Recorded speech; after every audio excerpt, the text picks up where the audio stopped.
Je vous propose donc de paramétrer un projet énergétique, un de nos projets, sur une île des Caraïbes qui est située non loin de la Guadeloupe. Donc, on en a parlé tout à l'heure.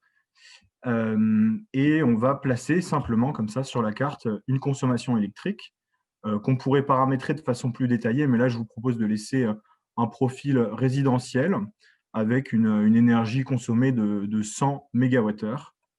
Et donc, le but du jeu, c'est de répondre à cette consommation électrique. Pour ce faire, on dispose de multiples moyens de production qui sont sur la gauche. Et donc, tout d'abord, le premier enjeu, c'est bien sûr de répondre à cette consommation.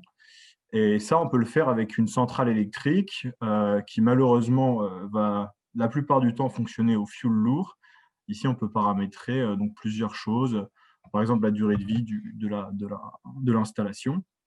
Et vous voyez qu'en bas, il y a deux indicateurs qui s'actualisent, le coût actualisé de l'énergie et puis le contenu carbone qui est assez élevé ici. On peut ensuite ajouter un petit peu de production renouvelable à cette île en ajoutant ici une centrale solaire d'une puissance arbitrairement à 100 kilowatts et puis ensuite les différents indicateurs classiques qui permettent de configurer une centrale solaire. Et vous voyez qu'ici, on a baissé le coût actualisé de l'énergie et baissé quasiment de moitié le contenu carbone. On peut enfin ajouter un moyen de stockage. Je vous propose d'ajouter des batteries. Lithium-ion, et puis donc ici, on pourrait spécifier également la capacité installée, les CAPEX, etc., etc. Ce qui permet encore une fois de baisser le coût actualisé de l'énergie puisqu'on va consommer moins de fuel. Donc certes, on investit sur un actif qui coûte cher, mais on consomme moins de fuel sur 20 ans, donc ça fait quand même un investissement qui est rentable.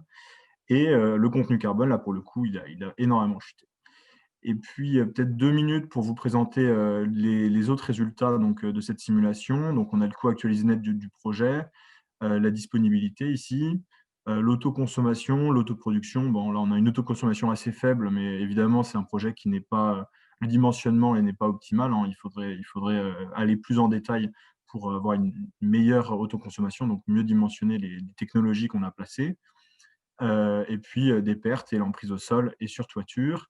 Et une petite courbe ici pour pouvoir visualiser, par exemple, la production de la centrale solaire, voilà, au pas mensuel sur l'année.